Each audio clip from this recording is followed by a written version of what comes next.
Hey guys, what's up? CloneYoshi here. Long time no see. Well, I actually saw you yesterday. What am I talking about? But what's going on? Today we are reviewing Scream, the first one. If you don't know who directed this, it's another Wes Craven movie. And yeah, this is a meta commentary on the slasher genre as a whole, and you can tell from all the dialogue in this movie. And it fits in with the slasher genre pretty well by itself, but it's also a good commentary on that genre as a whole. So yeah, if you're interested in that and you haven't seen this movie already, go see it. But I feel like this is one of the movies that most people have seen, or at least know about pretty well. So yeah, this movie is like 1996, so it's roughly about like 25-ish years old. A little young then, but yeah. It's about, probably about 22, 23. It depends on what time of the year it came out.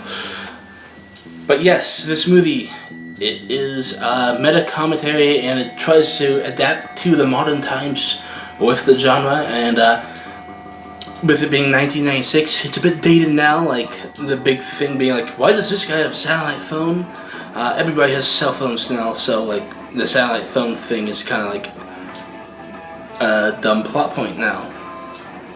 So yeah, one thing I do like about this movie is how it is a generic costume and not something specific, because then it can be anyone. That's one thing I think the first two seasons of the TV show kind of messed up. They made it something specific, so like it would have to be somebody that like knew that story and like knew what the mask looked like or had the mask. But in this, it's generic costume, so you can do anything with anyone. So yeah. And some other things to notice is there's a lot of references to the genre as a whole. One of the lines is like, from Nightmare, it's like, the first one was great, but the rest of them suck. Wes Craven directed the first Nightmare, but I don't know why he would say New Nightmare sucks. He also directed that one, and that one's pretty good. So, I don't know. It's weird. But yeah, there's a New Nightmare in there somewhere. But yeah, some other references is Billy's last name is Loomis. Do you know who Loomis is referring to? Two characters, I guess. Sam Loomis from Psycho and Dr. Loomis from Halloween. You can say it's either one, I guess, but I would go with probably Psycho because he does the fake out protagonist in this movie. Again, he did it in Nightmare, now he's back doing it again, yeah. But I think this one got more people this time, because I think the advertisement was like, this person's the star when she dies in the first like 5 minutes. Yep, that sounds about right. Some other things to point out is that the janitor is called Fred, and he's wearing the straight sweater and a fedora.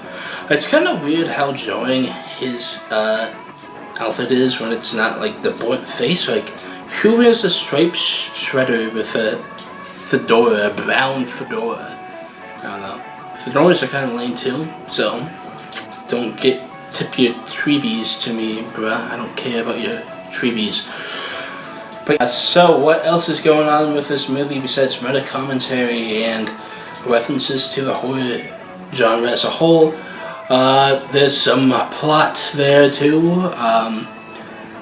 It's basically Sidney has to fight the killer, or killers. There's two killers. That's a thing. That's a different thing about this movie. This one technically uses two killers, where most of the earlier ones only used one. So yeah, that's a thing. And like, I feel like that was done well. I think they could do some more potential stuff with that type of thing and more in the franchise, but they kind of like do the same thing every movie in this franchise. I feel like this slightly updated, so like the phone thing isn't as jarring. Like the Scream TV show is like all about text and stuff, but like one thing I hate about this TV show and I guess the movies now in hindsight is like nobody picks up calls anymore. If you're gonna call somebody and it's an unknown number, nobody's gonna pick that up. Like nobody deals with that stuff. Like we get like spam calls like a lot nowadays, so it's kind of like, yeah, I'm not gonna deal with some spam call. People usually, if they don't recognize the number, they're gonna assume it's a spam call, and they're not even gonna pick it up. And texting somebody, you might get more of a response. I know they do some of the texting in the show, but it's kind of like, this is just a weird guy probably trying to fuck with me. I'll just block this number, or even if it's an unknown number, I'll just ignore it. Like, I don't know. I feel like that's part of the problem with this franchise now, is that most people want to ignore these unknown numbers and these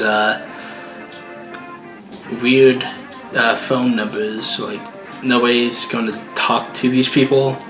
So that's part of the problem with this franchise now, is that now it's been so long that people aren't even going to look at these numbers. Like, they only talk to people that look like they should be talked to. And one of the big problems, at least here where I live, is a lot of people are spoofing the area code and numbers that look like your actual number. So it is even harder to like be like, oh, this guy's going to pick up because it looks like it should be somebody he knows. But because people are spoofing like local numbers now, so it's not like Afghanistan or something.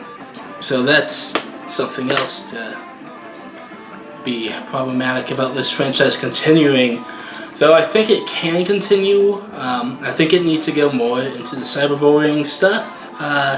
It's still reliant on texting and stuff. But I feel like they can do something. I don't know. They've dealt with it a bit, but it's kind of like mainly the direct messages and stuff. But I feel like you can find some workarounds with modern day online stuff that could be like, hey, you know, I don't know. That's just my ramble on the future of this franchise. But yes, this movie as its own and for the time is really good.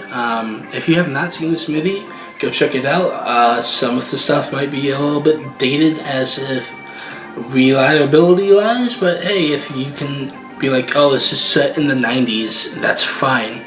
Like, one of the characters works in a video store. Video stores aren't a thing anymore. That's one of the things that you gotta deal with some of these older movies, is that for the time they make sense, but in the future they may not make as much sense. But yes, this talks about the rules of the horror movies, and to an extent they're pretty correct, I would say. And yeah, it's just like mocking these characters for not following their own rules, so yeah. But yeah, if you like the horror genre as a whole, check out this movie. If you haven't, I doubt that you haven't if you like this genre at all. I think everybody loves Scream if you are into this type of genre. But yeah, that is it for today. I'll see you guys tomorrow, and peace out.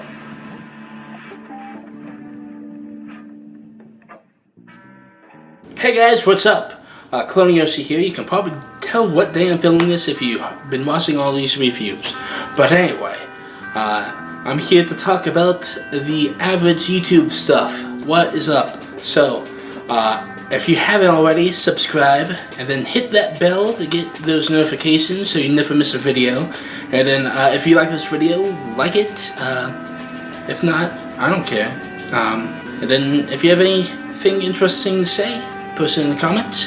And then share it with your friends if you really like this video and stuff. It will help the channel grow, and yeah. So thank you for doing all that stuff, and I'll see you guys in the next video. Peace out. 3-day weekend. Yeah.